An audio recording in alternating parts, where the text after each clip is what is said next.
Video games aren't real. They can't hurt you. All this and more coming up on This Week in Retro. High-resolution color graphics. This land of high technology.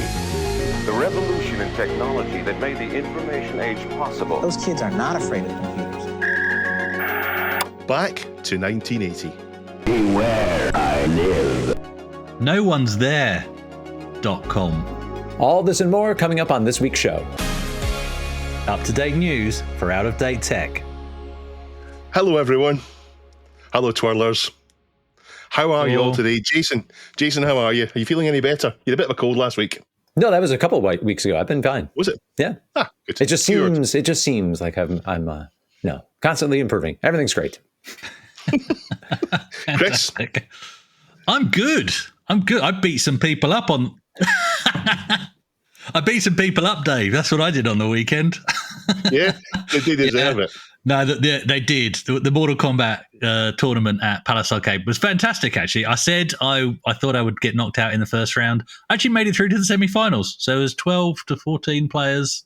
The maths is kind of a bit askew at the start. And yeah, I made it to the semi-finals. The first round was great. I wish I'd got footage of it because I just smashed the guy. And keeping in mind, it's not my game. Mortal Kombat 2 or 1, they're not my games. I'm more of a Street Fighter player. And I just smashed the guy and I turned around and it was one of those nice moments in life. I turned around and everybody's going, oh, he's good. And I'm thinking, no, I'm not. I don't know how I just did that. But anyway, it was good fun. And everybody there just had a great time. And yeah, just in it for the fun rather than the prizes. Well done. I came third. Oh yeah, I came third overall. Won myself a $50 card to play more games on. So they'll get their money back anyway. And importantly, you'll come in as a high seed next year, probably get a bye in that early round. So that's right. Yeah. Well, Street Fighter 2 Championship Edition is the next game they're going to play. So I'm definitely going to sign up for that. I definitely prefer Mortal Kombat to not really the gameplay, but just the whole vibe of Mortal Kombat is. Yeah, I just love it. Yeah. Absolutely, it's more gruesome. It's more, It's not even. It's more of a grown-up game. Yeah. It's more grown up. It's more grown up. Yeah. Street Fighter's a cartoon, and Mortal Kombat is a movie. Yeah. Get over here. Did you do anything retro related this week, Jason? There was a big week of retro theater. We closed a production of Henry V and are ramping up a production of Comedy of Errors, and we did some retro adventuring as well. We took on another one of the Fergus McNeil Delta 4 titles, which follows up on us having already done Lord of the Rings. So yeah, some retro adventuring, some retro theater. I'll be looking forward to that. I've got some homework to do on text adventures for a reason which is probably obvious, but I won't go out and say. We will be looking forward to it, yes. Yeah. Neil may be gone, but the shilling isn't. No, to keep people up to date with what happened with the Mr. Multi-System 2, which is the all-in-one Mr. system that Heber, part of the Retro Collective, that share the mill with Neil, have been doing. They launched the pre-order for the Mr. Multi-System 2 at a surprisingly low price. I think everyone was surprised by how low priced it is. 2 models, the deluxe and the which is all the not deluxe, it's the analog one with all the deluxe outputs, as well as the digital one, which is just HDMI. I asked Richard how it went, and he said it's our most successful product launch so far. We are extremely happy with support. I want to thank everyone involved, both at Heber, the Retro Collective, and the wider community. We have doubled our initial manufacturing orders for parts and added 2 further manufacturing batches. We are 3D printing enclosures and preparing as much as possible ahead of completing the Multi-System 2 PCB assembly later in the summer. We are designing and making text fixtures, updating manuals and answering, he says, around 6 million messages a day. I'm sure it's not quite that. But he's answering lots of messages. I know there's been a real buzz about it, which is great. And he says, we really want to thank everyone in the wider Mr. FPGA community. This is a great project that we fully believe in. And we see FPGA-based hardware as the future for vintage gaming and preservation of classic hardware systems. Thanks, Dave. So Yeah, not my intention to give you a press release from them, but I'm just so pleased with how well it's gone. And I think this is an absolutely brilliant price point. I'm really shocked how low it was. It competes with Takiudon's one, gives people choice between that and the traditional Mr. Octopus stack. It's brilliant. Absolutely brilliant. As for myself, I haven't been playing retro games. I've been doing something that I think I'm going to put as retro. I've been watching Andor. Andor is retro Star Wars. It is Star Wars as Star Wars felt after Star Wars and Empire Strikes Back, and I guess Return of the Jedi, before it went off in a different direction, which I don't want to criticise, but I just want to say Andor is the Star Wars I remember as a kid and I grew up with, and it's absolutely brilliant. Really enjoy it. It's so well done. Everyone in it is credible. The baddies aren't that bad. You can understand why they're doing it.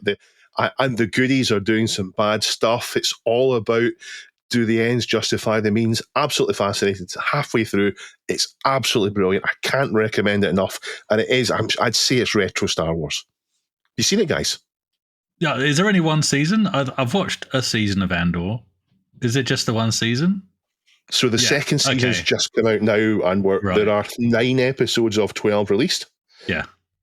And the last 3 episodes and the final 3 episodes are released in a couple of days' time. So they'll be out by the time this is broadcast. And that will take us all the way up to Rogue One. So this is Rogue One. I did like Rogue One. My problem with watching the rest of Andor then, Dave, is I was leeching off a mate and I don't have access anymore because I'm cheap. I'm sure it'll come onto one of the services you've got. I'll have a word with you. But yeah, I absolutely love it. I can't recommend it enough. If you like old school Star Wars, this is your thing. But I think we should go on with it. So there's one more thing. Neil mentioned I have 2 unprofessional cats. Well, as of later today, I will have 3 unprofessional cats. I am going to pick up a kitten after we finish this. As someone for Dot to play with, because Johnny's a bit old and grumpy. So that's my justification for getting a 3rd cat, which will be a Russian blue. I'm going to call him Arthur, I think. So maybe you'll see him. 5 days from today will be the 22nd of May. Actually, not really, because we record this show in advance. But for most of our audience who watch or listen to us on a Saturday, then you're 5 days away from the 45th anniversary of something massive. No, not as massive an impact as Shenmue, not quite as influential as Shenmue, but it's got to be up there. I've given you long enough to do the maths in your head, so you should now have worked out this takes us back to 1980. So what could it be? It's not Inquire, which is the networked hypertext system created by Tim Berners-Lee at CERN, which he would later base the 6 sheep system on. All right. What? Well, WWW.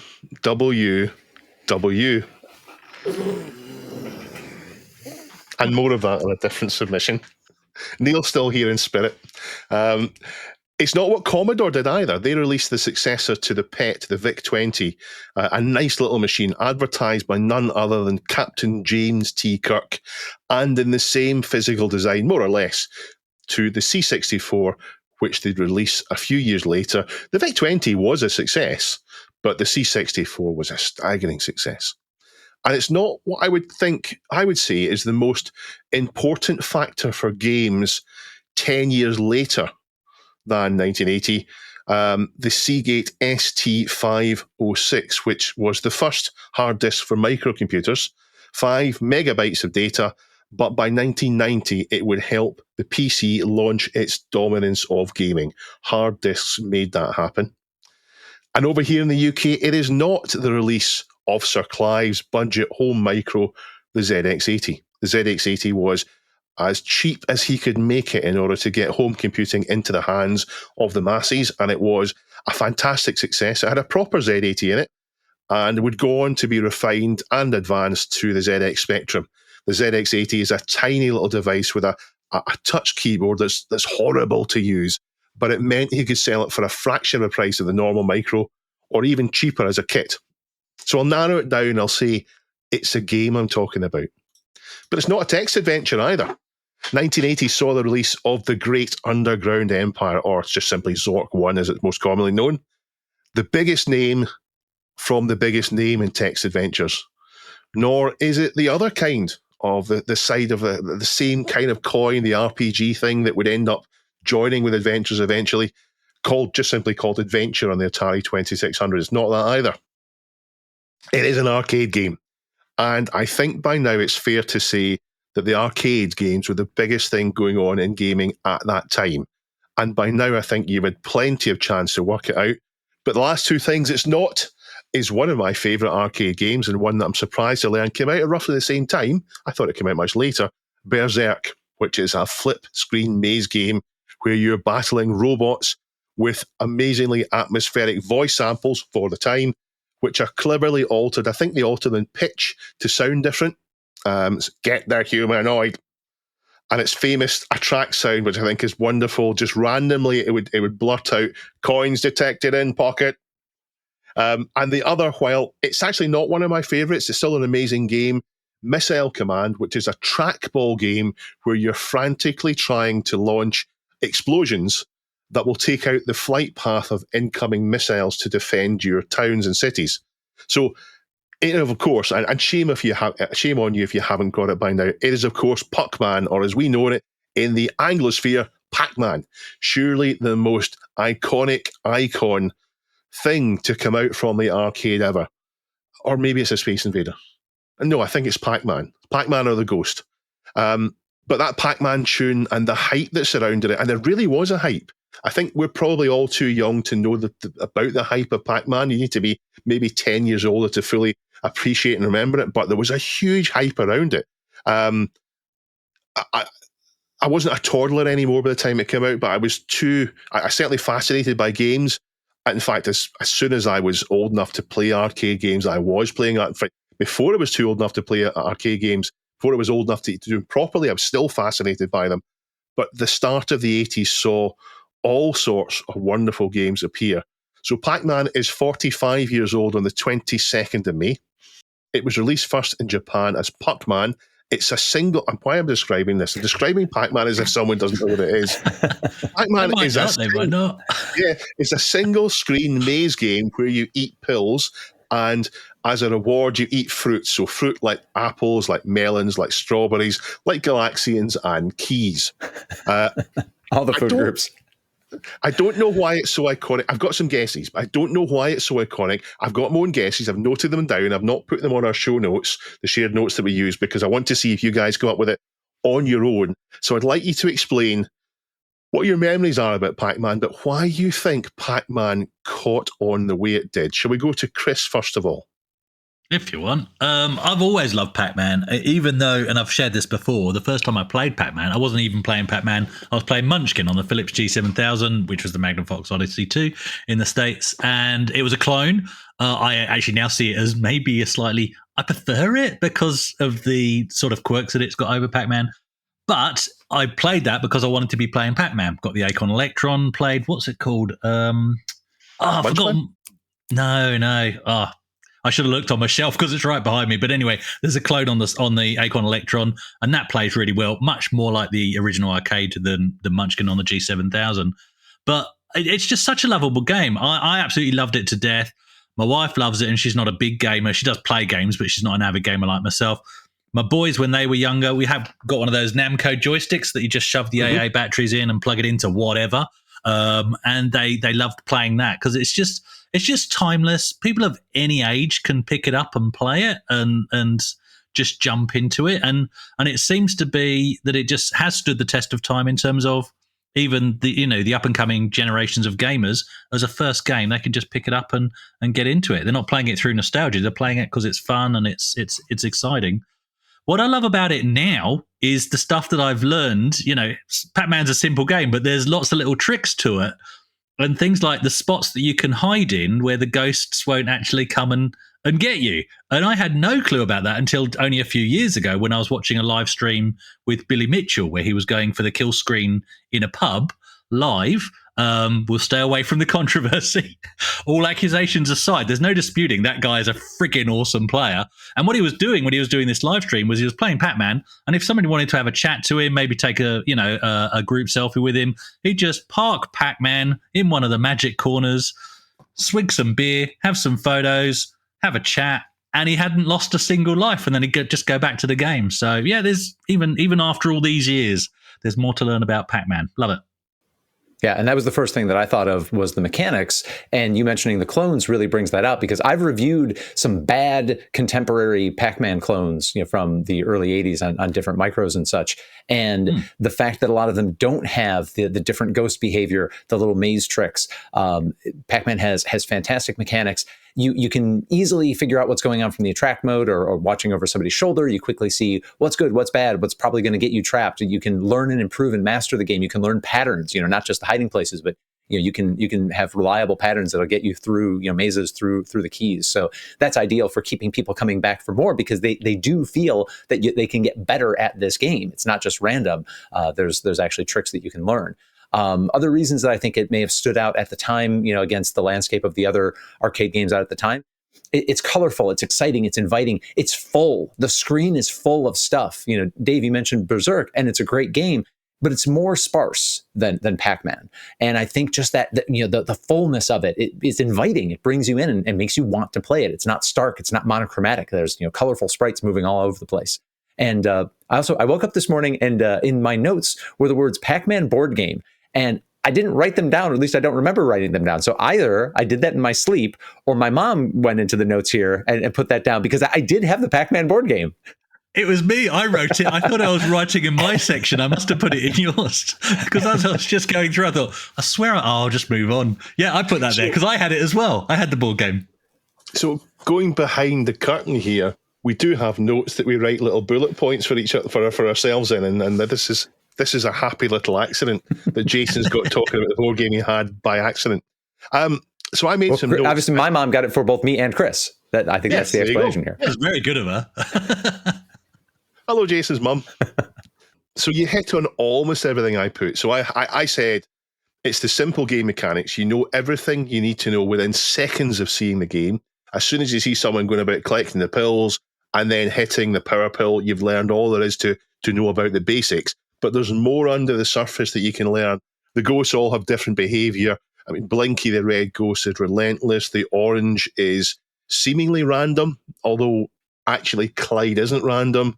There's glitches which end up acting as hidden secrets. The rest areas in the map that you talk about Billy Mitchell using, they never intended them to be there, but they just happen to go there. And they have, when you pick up a power pill, the ghosts have preset destinations. So if you know what the preset destinations are, when you're picking up a power pill, you can say, well, where will they go? And you can judge where to go. But the thing that I picked up on is the heartbeat sound. When you're playing Space Invaders, there's a heartbeat sound. Doom, doom, doom, doom, doom. And as it gets faster, there's less Space Invaders on there, and that heartbeat keeps you going. When you're playing Pac-Man, if you're eating pills, you get a heartbeat sound. Although when you stop eating pills, you don't, and it makes you want to eat pills again. And when you eat the power pill, you get a stronger heartbeat sound. And I think that's a real big part of it. In any case, though, Pac-Man Fever was a huge thing in 1980 and 1981. So much so, though, that there was a novelty song called Pac-Man Fever. There were several arcade sequels to it. There was a side-scrolling Pac-Land. There was a 3D-ish Pac-Mania. And the more immediate sequels, Ms. Pac-Man and Pac-Man Jr. There was even a cartoon series, which I think I enjoyed as a kid. Don't know if it was any good or not. Don't forget the pinball Baby Pac-Man. Oh, yeah. A really complicated pinball machine. Yeah, there's loads. And it's a game they've kept coming back and back for a bite of the pie, a triangle for the pie. You know what I'm trying for there. But the original is, of course, the most famous. So Bandai Namco have a site up with events happening to celebrate 45 years since release. There's a new game coming in July called Shadow Labyrinth, which, going by their blurb, Shadow Labyrinth is a 2D action platformer and genre-twisting alternate take on the iconic Pac-Man, which sounds like AI wrote that. Something that appeals more to me, though, has already happened. It's an event at Mopop, which is a museum of pop culture in Seattle, which was sadly on the 10th of May, so it's already happened. But given you're in Wisconsin, Jason, that's, what, an hour away? Oh, I mean, if I'd known, put on a pair of walking shoes, I'd be there by lunch. Yeah. And there is an event in California, in Irvine, at the Great Park Gallery from the 18th of May to the 28th of September this year. So that's still going on. But happy birthday, Pac-Man. This show is sponsored by PCB Way. PCB Way is your one-stop solution for PCB manufacturing and assembly, as well as CNC machining and 3D printing. Your next project could be supported by over 90 professionals and technical staff who are on hand to assist you through the whole process. Don't forget their shared project service, where you will find all sorts of upgrades and accessories already designed for your favourite computer or console. Projects such as the PS2 mouse adapter for the Atari ST and the Commodore Amiga. Thank you to PCB Way for sponsoring this episode of This Week in Retro. On our subreddit, Guigoos? Anybody? Guigo. Provides a link to a story that I jumped on as soon as I saw it. It's more arcade content. It's a nearly 3-hour video entitled Resurrecting Sinistar, a Cyber-Archaeology documentary. And for those interested in the history of coin-op arcade games, 21st century efforts to both preserve and extend video games from unlikely sources, and those who just think Sinistar is a fantastic game, it's highly recommended. SynaMax is the nom de guerre of the video's creator, who has a considerable track record covering video game music and sound. As SynaMax points out in the documentary Unfolding, he was born well after Sinistar's brief moment in the sun in the arcades of the early 1980s, coming across it in emulation on the Nintendo GameCube. Now, if you are unfamiliar with Sinistar, I encourage you to fix that immediately. It's one of the standout games of the early 1980s from Williams Electronics. You may be a bigger fan of Robotron or things like that, but this one takes a number of concepts other games had dabbled with, flying around in space, shooting at asteroids and such, and turns them into something far more exciting. I've loved Sinistar since I was a kid, but it wasn't until I heard it straight from this superfan SynaMax that I had the words to explain why. He explains that the experience of playing the game at home on the GameCube left him shocked and mesmerized. And that is exactly what the game did to me as a young lad, both playing the stand-up and the special environmental cabinet edition, which had simulated stereo sound. So Sinistar puts you at the controls of a fast-moving space fighter. You're racing against the worker and warrior robots, trying to arm yourself with Cinnebombs before the deadly and terrifying Sinistar Megaboss is constructed. Those same crystals that you mine with your laser shots to make bombs can be collected by the worker drones. They take them off to the Sinistar construction zone to add to his frame. So at first, you're only contending with the special warrior bots who come by to try to shoot you as you mine the asteroids. Because, by the way, unlike Atari's asteroids, you can bump into the asteroids all day long. You actually bounce off them. You can change their direction. It's actually really fun. But eventually, those worker bots get ahead of your efforts. Sinistar's build is complete, and then all hell breaks loose as he starts taunting and intimidating you with insults, roars, and chompy death. You guys enjoy a bit of Sinistar? Absolutely not. Just like here I am championing it. It makes me feel inadequate. I think if I was 5 years older, I would have played this in the arcade when it was new or newish, and I might have been able to get somewhere with it because I would have been a teenager by then. So this game came out in 1982. It is absolutely frenetic. I mean, the Williams games, that was their thing. They were fast. And they looked good as well. They weren't fast and rubbish. They were fast and they looked good. Defender, this, Robotron, absolutely amazing. But when it came out, I was about 7 years old. So if I'd seen this at 7 years old, can you imagine how many seconds a 7-year-old would play Sinistar for before being disappointed and saying, I'm going to play Mr. Do instead now? Well, that's what would have happened with me. I don't actually recall playing Sinistar in the arcades. I remember playing Defender and not enjoying Defender because it didn't last long enough. But there are people who are better than me. But anyway, yeah, it's far beyond my ability then, and it's almost certainly beyond my ability now. I'd need to put in some serious hours to get somewhere with it. Chris? No, I actually hadn't played it until tonight, knowing that we were going to cover this story. I thought I better educate myself. Had a quick blast in the garage, and other than not knowing what my objective was, so you've actually cleared that up in about 30 seconds of intro there, Jason. I wasn't really sure what I was doing other than shooting at things. I quite liked it. It's my kind of game. It's fast. I love the sampled voices, and at least now I get the reference in the story title, but where I live. So I had no clue what you're going on about before that point. Yeah, the one thing I'll say Sinistar versus Defender is that Defender has those crazy, control panel, things with just the up-down joystick, all the buttons. Sinistar and the doc goes into how this 49-way joystick got created. Just 2 fire buttons, so at least it's a bit easier to get into. But Dave, I hear you. Actually, I'm remembering young Jason down to those last 2 quarters, and it really was like, yeah, maybe Mr. Do. I think I'll get more time out of that, but Resurrecting Sinistar, this video is at least 3 stories in one. Most of the video is an extremely detailed retrospective. It pulls from new interviews that the creator did with the original designers, archival interviews from decades past, contemporary trade journals, Williams promotional materials. It's also important to note that in support of this doc, the source code to several of those Williams games from that classic period was leaked a few years back. And for various reasons, the Sinistar codebase was the most complicated. Now, SynaMax does not just name check that he has the source code or browse through the comments for some glib remarks by the quirky personalities that worked on the game like RJ Michael. I mean, that's all I would have been able to do, but no. SynaMax went and learned 6809 CPU assembly specifically to understand Sinistar better. Now, keep in mind, it's hard to have a conversation about Sinistar without talking, as we did, about how hard the game is, like really, really hard. All but the most skillful players find the game nearly possible to navigate past the first few boards. And those of us, like me, who bought those earliest Williams arcade emulation packages in the 1990s can attest, like, you can turn the difficulty settings to the easiest mode. You can give yourself a bonus ship every 1,000 points. But after the first few boards, unless you're really good, the best you can do is just kind of tread water, destroying a few warrior ships to earn an extra life before they come and shoot you. And SynaMax discusses why this game is so hard. There was another round of difficulty tuning planned, which he explains why it didn't happen. And then he goes ahead and implements it himself using his newfound 6809 language skills. And then he goes ahead and bolts on a new player shield system onto the game. And that playable game is now floating around the Internet Archive. I mean, apart from the video being really entertaining, this is a really amazing technological feat. He had to find a new compiler to compile these games. Like, it was just quite a feat.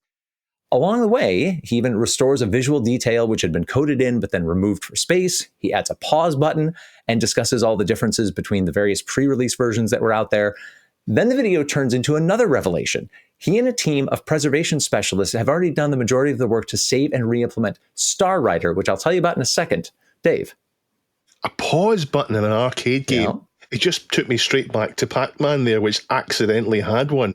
Can you imagine them intentionally putting a pause button? I know that actually there is a pause button in lots of arcade machines if you open the coin door. But a proper pause button in an arcade machine, can you imagine if we had those back in the day? Sorry, just a random thought there. So Star Rider, the video turns into talking about Star Rider, which was Williams' ill-fated entry to the world of Laserdisc games that was dominated by Dragon's Lair. And that was no small feat, considering Star Rider was a flop. Laserdiscs have deteriorated over time, and unlike Sinistar, which has always had a pretty solid cult following, myself included, there just weren't that many people that were all that enthusiastic or nostalgic about Star Rider. So going back to that difficulty thing, SynaMax really just kind of in plain language explains that the high difficulty was there to keep playtimes down around 2 minutes, this being a business goal set by Williams. Now, these playtime targets were and are standard practice in the coin-operated industry. And this is kind of a me thing. I bristle a bit when I hear the term cash grab applied to a game, which I find usually means that the speaker doesn't approve of some perceived reason for creating the game.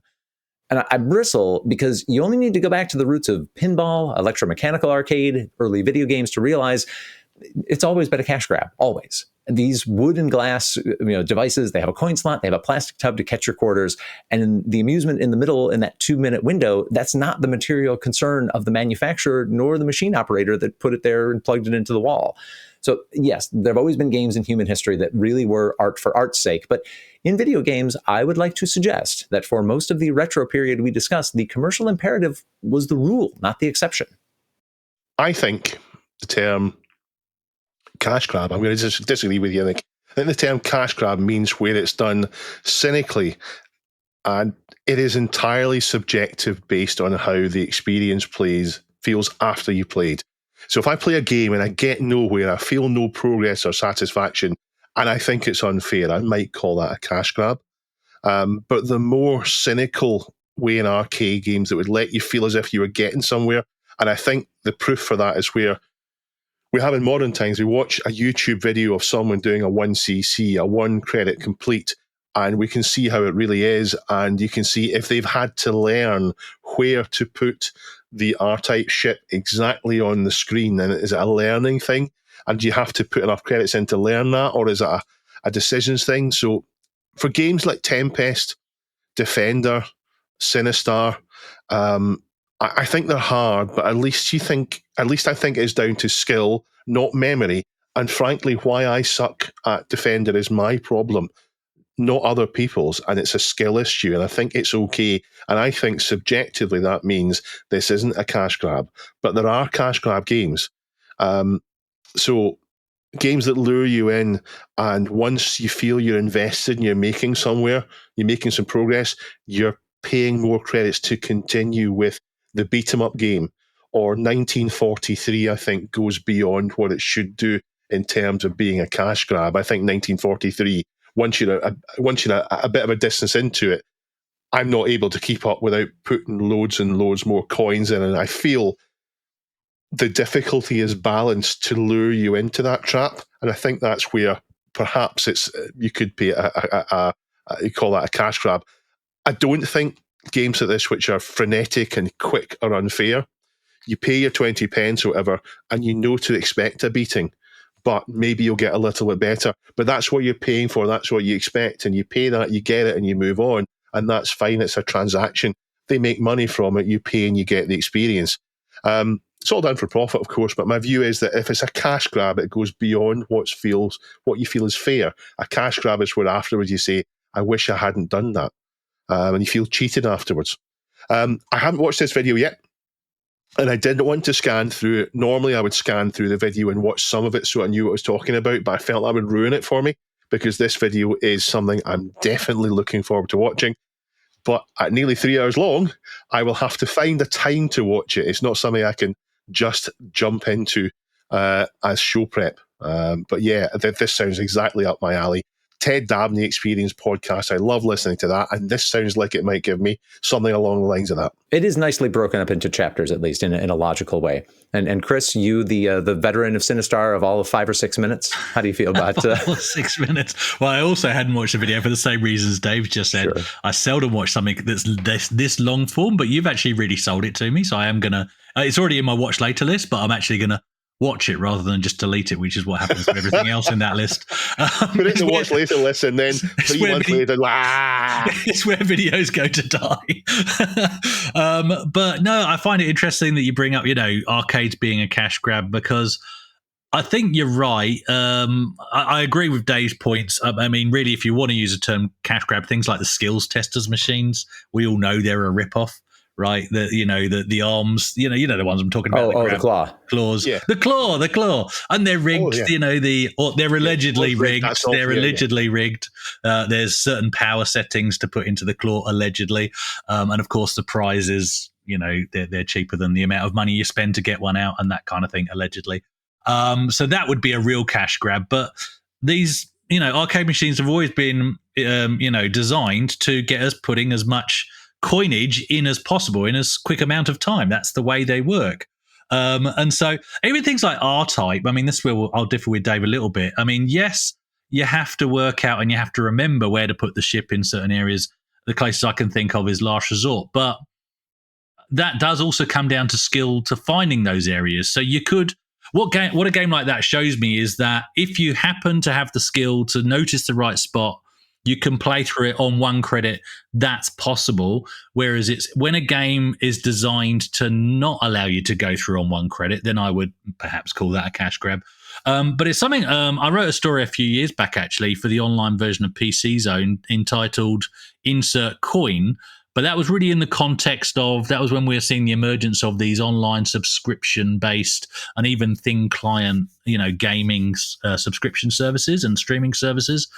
And I just saw that sending us full circle. In one hand, I was going, this is terrible, and how's anybody stupid enough to buy into this? And this is the end of gaming, the end of physical media or whatever.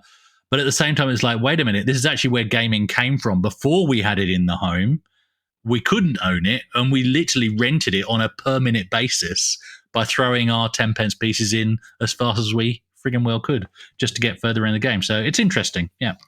What do you call it? It's a quarter in the USA, right, and it's 10p or 20p in the UK. What is it in Australia? What do you chuck into your arcade machines there?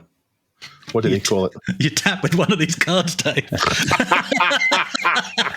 Well, it would have just been dollar coins more recently, I guess. I don't know, because I didn't grow up here in the 80s and 90s. So I don't know what they were throwing in. Now. But I don't think they've ever...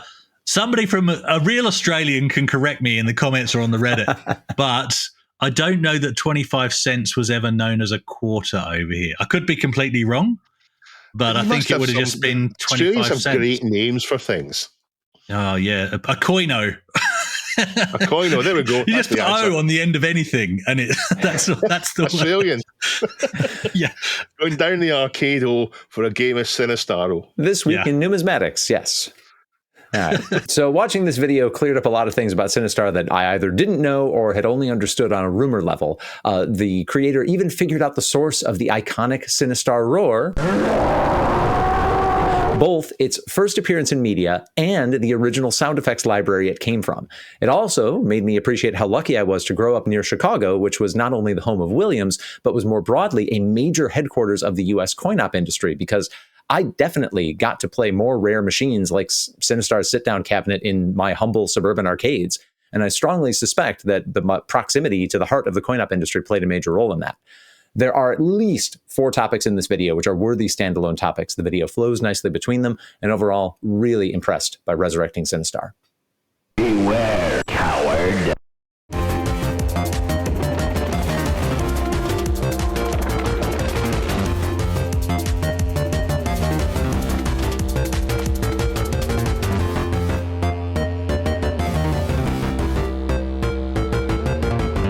I'd like to welcome 2 new patrons, so thank you very much to Rob and to ProTech. Thank you very much for becoming official twirlers. And if someone wants to be a twirler, where do they go, Chris? They go to our Patreon page. Well done. Patreon.com/thisweekinretro. www not required. Lee from More Fun Making It has a bit of housekeeping for me. He says, my podcast is called More Fun Talking Retro. We said it was called More Fun Talking. It's actually called More Fun Talking Retro. And my episode, I'm told, is out tomorrow in terms of Sunday. So the 18th, you'll be able to hear me talk for almost an hour. If for some reason you would want to endure me talking to Lee for an hour. I enjoyed doing it. Lee says he enjoyed it. Ugh. I've got 2 quick follow-ups on my antisocial DOS writing rig story from last episode. There was a question that came up about how well Adobe Acrobat Reader 1.0 would work with modern PDFs, even basic text ones, and the answer, unfortunately, is not well at all. I fed it some pretty basic text docs generated with modern tools, and then I realized there were the WordStar 7 PDF docs right there on the USB key, which were obviously meant to be readable on a lot of platforms, and just didn't work. I also mistakenly called my disappointing Acer Aspire 722 laptop a disappointing Acer Aspire 522 laptop, and referred to the disappointing AMD C60 CPU as the AMD C50 CPU. This Week in Retro regrets my disappointing rookie mistakes. It just didn't make sense when you said the wrong numbers there. I was listening last week. Yeah. This doesn't make sense. I appreciate you not cutting me off right then and there and embarrassing me in front of the home crowd. But yeah, I'm going to own that mistake. Sorry about that. I wanted to give an update on the progress of the vitally important Pico CPC.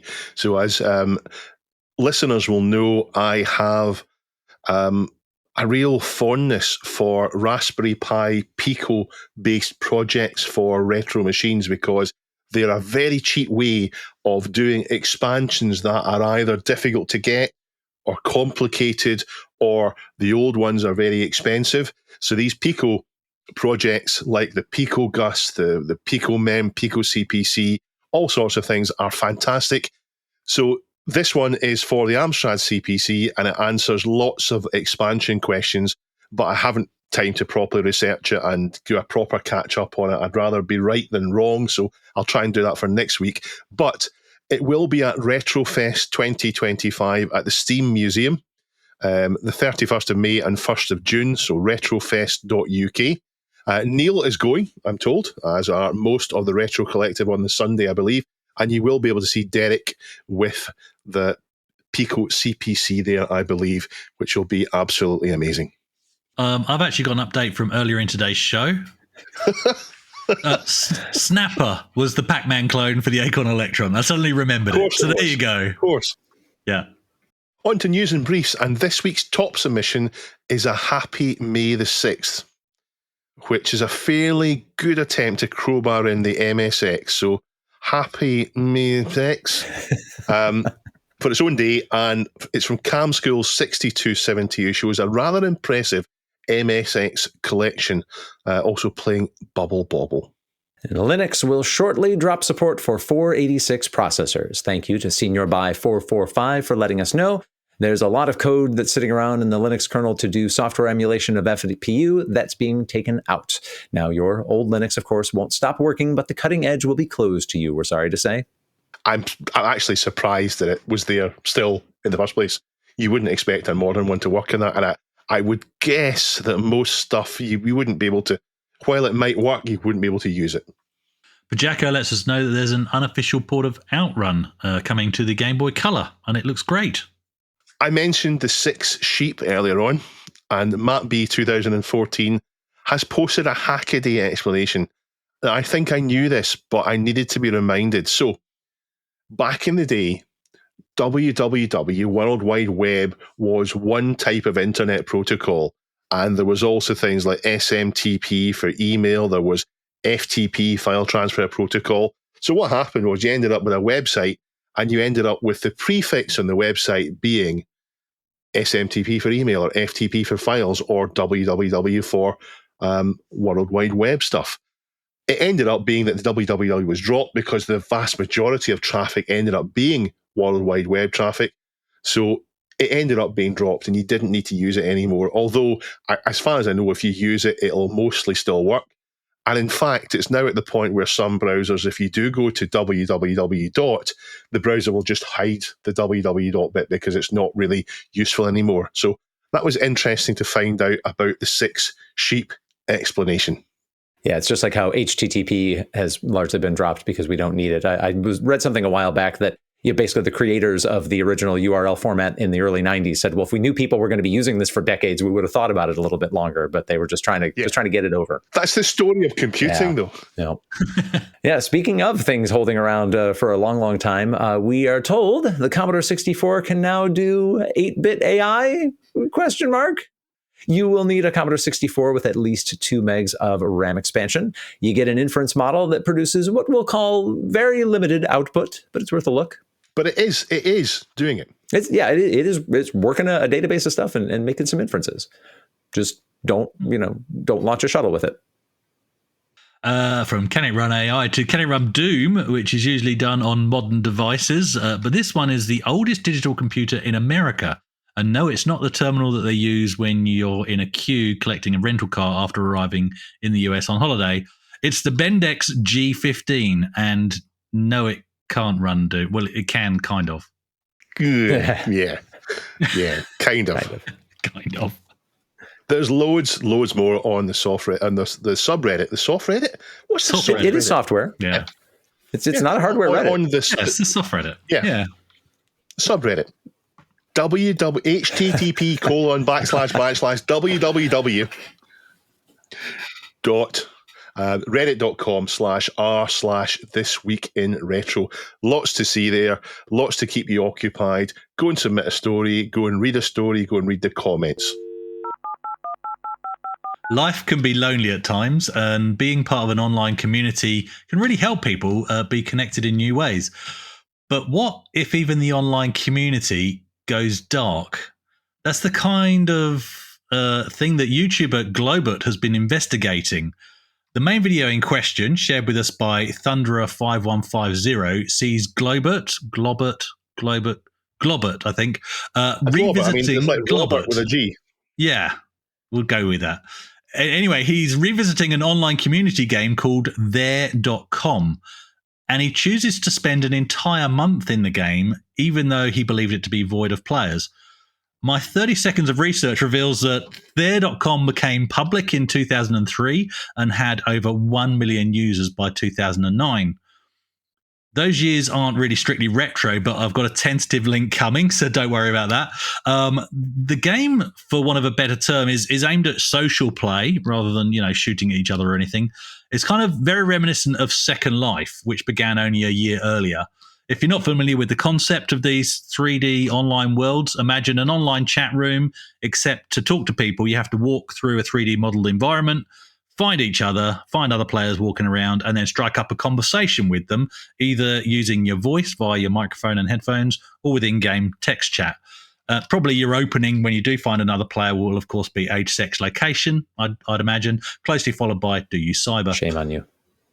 Add to that, I didn't say I did it. Add to that the ability to change your character's appearance with free or even paid in-world items, and even invest in online real estate. Yes, residents in these worlds pay real money to own and live in lavish 3D rendered houses. And I even know that in its peak, people even had jobs in Second Life as things like sales reps in the online world. Yep, that was actually a thing. There.com closed its servers in March 2010, but it came back online in 2012. And in 2025, Globert jumped in to see if there was anyone there. And as you'll see from the video, no, there wasn't.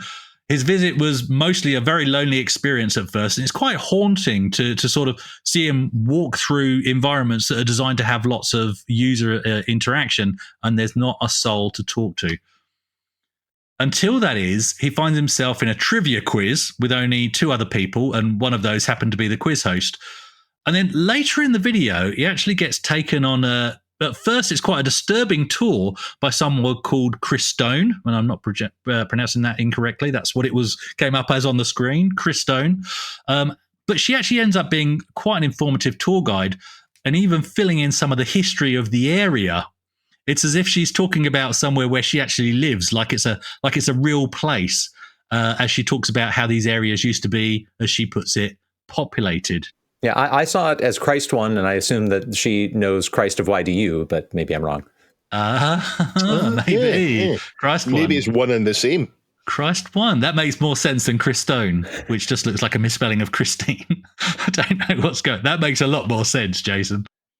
And you hear her talking to him about, she's literally saying things like, this is a sort of rough quote, back in over there, before they started charging a monthly fee, there was a lot of people there. And she's happily telling Globert, she also shares how she owns several properties on the island that they're walking around, and how I didn't imagine this. She says she's watched kids grow up in the time that she's lived in the game. And I think she meant as in watch them grow up in the game and then leave. It's quite bizarre. Before we talk about how this month-long adventure ends, let's look at the very tentative retro link. And it's this. You see, this kind of virtual world and Globert's adventures in an empty one remind me of 2 things. And the first is the Virgin.net disc that I got. So this was in the UK when I very first logged onto the internet, right? This is back in 1996 on my Pentium 100, fired up my modem, got the Virgin disc, and it had a text chat client on it. And of course, I'm sure we all messed about in MIRC at some point, but it also had a visual chat client. I'm sure it was on that disc. I'm sure that's where I got it from. And I think the client that was on it was the one that's known as Worlds Chat, or sometimes it's just known as Worlds. And it was a very early, same idea as this. It's a 3D environment. You have to walk through it to find somebody to talk to. And then when you come across another user, you can chat to them. But the main difference was the characters were mainly sprite based. And they'd taken different angles, a bit like how Doom works, to get a sort of 3D, a sort of pseudo 3D idea of the other players playing, but they weren't 3D models; they were sprite based. The other thing it reminds me of is when games or worlds become very online centric, and how quickly they become extremely dull once there aren't any players there. And when I first moved to Australia and I got my broadband connection set up, I was very pleased with myself. I was actually shocked to find that there was no one playing Unreal Tournament. It's a pointless game. Bots are great, but you log in online and there's literally nobody to play against. And the reason why, well, firstly, because I was in Perth, so I didn't have a decent connection to the Eastern State servers. But pretty much everybody who was anybody was playing Counter-Strike in 2003. So I literally had to switch game to find an online game with players. And this went even further when Unreal Tournament 2004 came out with its massive vehicular battles. Only the demo servers were populated. And even people with the full price game, because I was chatting to them in the text chat, who's got the full game? Do we want to move to a different map? They would only play the demo servers because that's where the players were. So the full price game was almost worthless. It was pretty much pointless having it. So, guys, chat rooms or virtual worlds or online games, once they become abandoned, what are your thoughts and experiences? Well, the thing that really hit me as I was watching this video was I did the Leo DiCaprio point when I saw the trivia game, because I've been seeing videos lately of these, staged comedy, trivia competitions, and I didn't know where they were being created. They're being created in there. So now I know where those are coming from. And, something else as I was doing the research with what you gave us, the blog on there.com sure does look active to me. And it looks like they're saying, oh, we're so glad we're getting, interest in the game. But even before this video came out, I think they were, putting things up there to keep those. We know it's at least hundreds of subscriptions based on the population that he was seeing of those rooms in there. Dave? When Chris was talking about an empty world, it makes me think about a game that came out before people were playing games on the internet mostly, and it was Damocles. Mercenary 3, I think Damocles is, and or was it Mercenary 2? Mercenary 2, I think it is. Yeah, Mercenary 2, Damocles. That world feels creepily empty. It feels as if there should be things there, and it feels when you go back to play it in modern times, it feels you get an eerie sense that something's not quite right because there's no one there. Anyway, this was right up my street. I connected to a MUD for the first time in the late 80s. I don't know which, maybe it was Abermud, maybe it was Essex, I don't know. I was at school and the teacher showed me very briefly.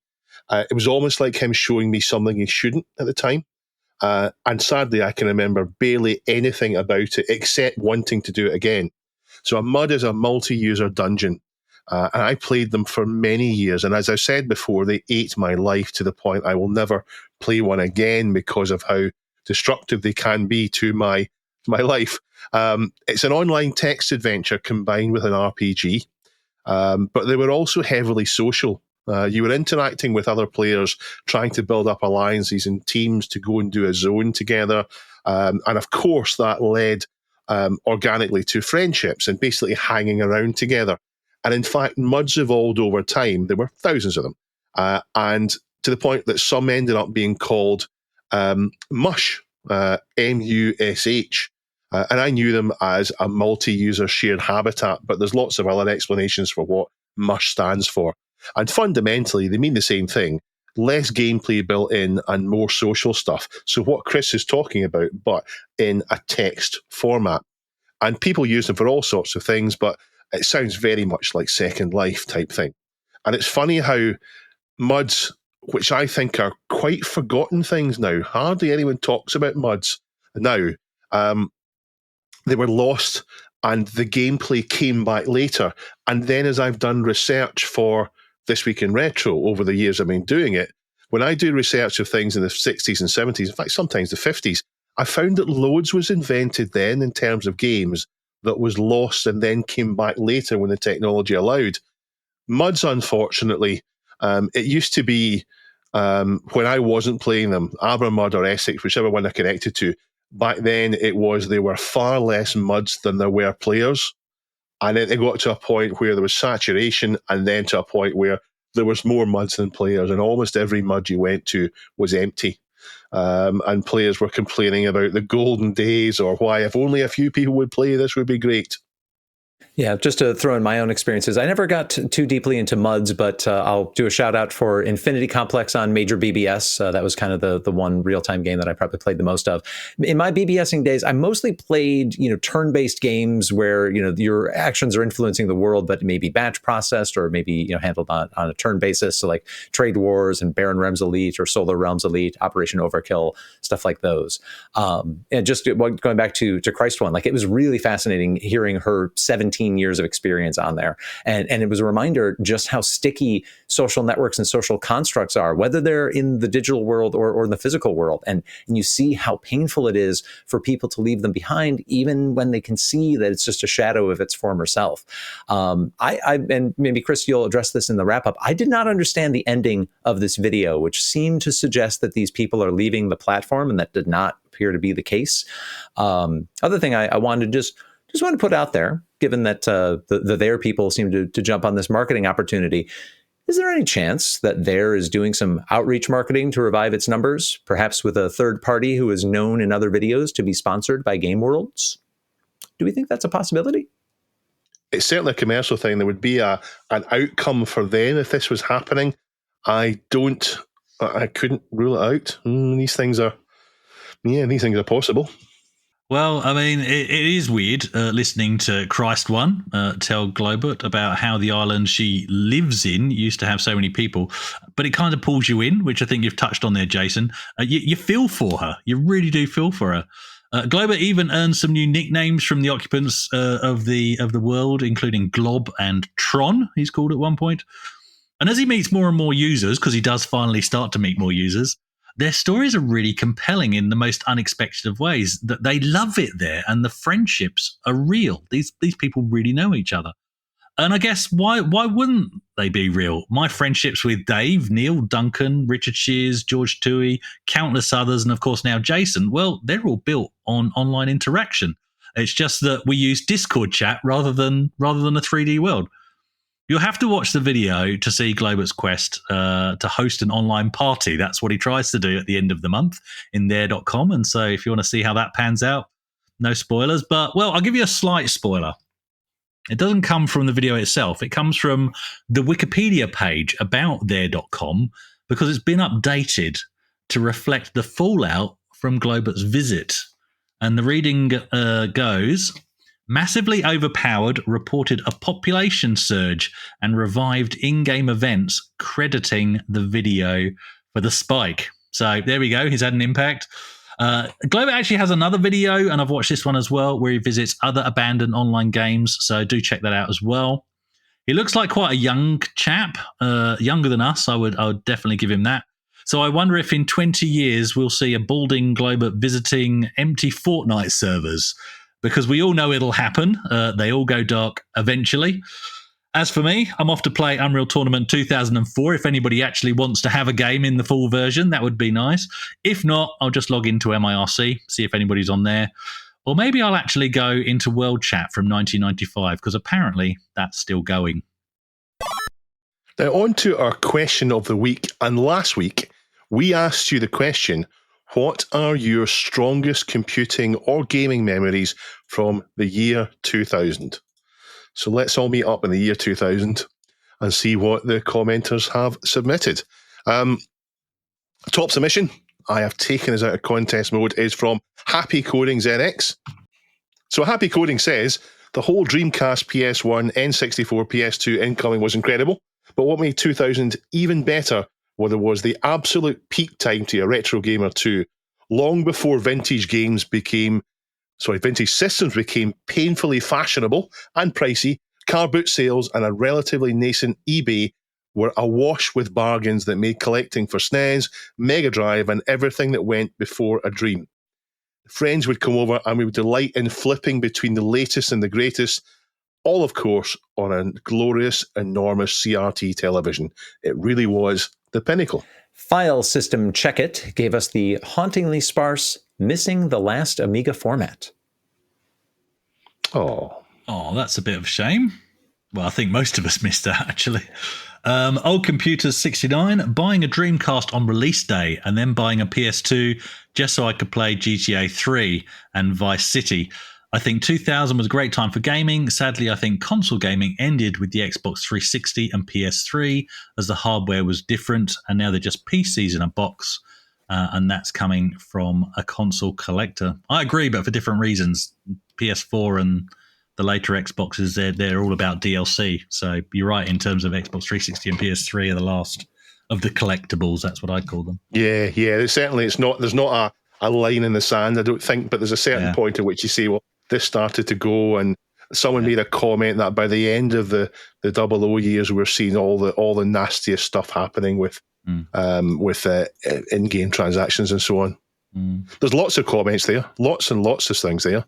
So thank you very much for submitting your answers to it. And we've got a question for next week, and it is based on the Sinistar story. It's not what Chris has suggested. No, Chris. I might have just changed the notes on Dave. What's the question of the week, Dave? Read it. It says age, sex, location. No. What is your scariest video game enemy? Ooh, good question. Yeah. Can I just say Sinistar now? That. But thank you for joining us this week, Twirlers. We will see you next week, where we have a guest. We have a guest next week, I think. First guest of the new lineup. I should have mentioned earlier on, if you want to know more about the MMS2, the Mr. Multisystem 2, there's two fantastic videos. There's a video from Lou's Retro Source. So if you know about the whole Mr. infrastructure, then this is the one to watch. It will go into detail about it. And if you don't know as much about it, then Lee from More Fun Making It has a video out. I'll put both. I'll get Duncan to put both in the comments there. He'll explain it to you. Other than that, we will see you next week. Bye. He's waving. Chris is waving. Jason's waving. I'm waving. Bye. don't forget about We're us. waving in 3 different countries. It's amazing. This Week in Retro was written and presented by Chris from 005 AGIMA, Jason from the Retro Adventurers, and Dave. It was edited by me, Duncan Styles. The podcast version of the show is available through your favourite podcast app, including Apple Podcasts and Spotify. And the video version is available on the This Week in Retro YouTube channel.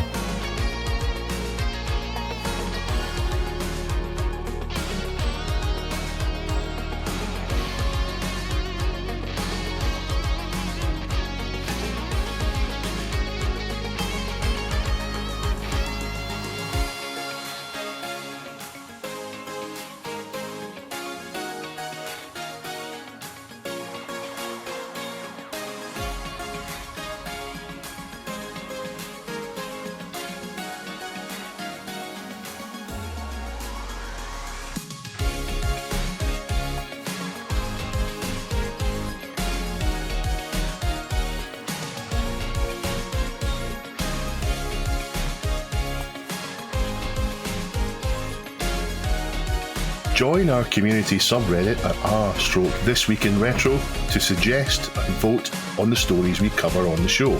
If you watch This Week in Retro on YouTube, please give us a like and subscribe to help us reach new viewers. If you enjoy our show and would like to support it, then please check out the link to our Patreon page in the show notes or description. Thank you for listening, and we'll see you next time for more up-to-date news for out-of-date tech.